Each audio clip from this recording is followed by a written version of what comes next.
the violence. They'll do it. Israelis will do it. They don't want any nonviolent movements. They can't handle nonviolence. They can handle violence. They're really good at it. They've been doing it for centuries. They're really good at it. Nobody's better at violence than the Europeans.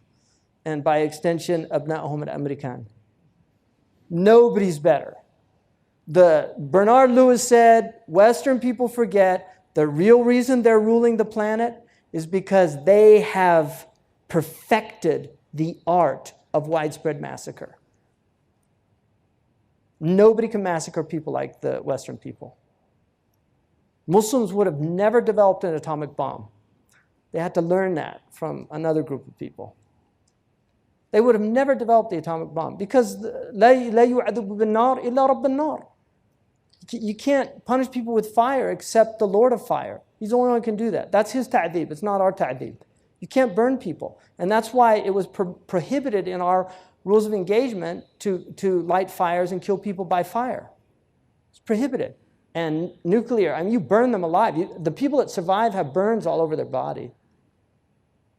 I mean, if you see some of the survivors of Hiroshima and Nagasaki, it's horrible.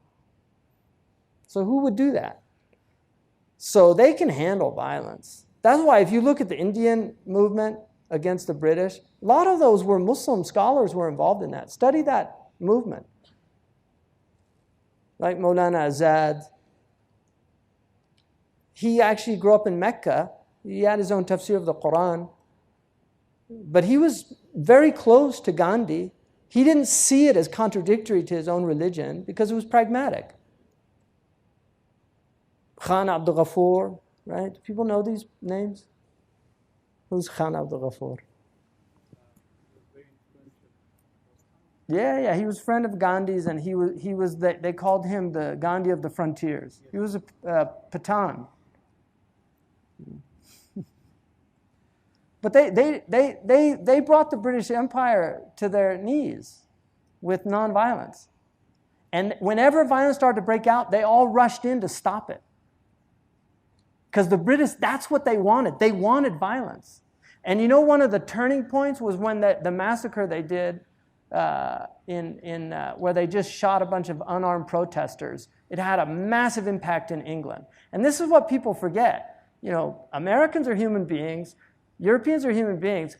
Even, doesn't matter what the situation, if they see somebody being killed without any justification, no, they get upset. Even if they see animals being harmed cruelly, they get really upset, more than humans. They really get upset. But if you're shooting rockets, that just gives them an excuse. Oh, well, that's what they have to do. What else are they going to do? Let's give them $250 million just to make sure those rockets don't kill anybody, other than that poor little Arab guy that was out in his field and the guy from Thailand. Right? Those are the only two people that killed by the rockets. Really effective strategy. Just give an excuse to kill people. إِنَّكُمْ قَوْمٌ تَسْتَعْجِلُونَ. Khabbab. All the other Muslims were hiding their faith.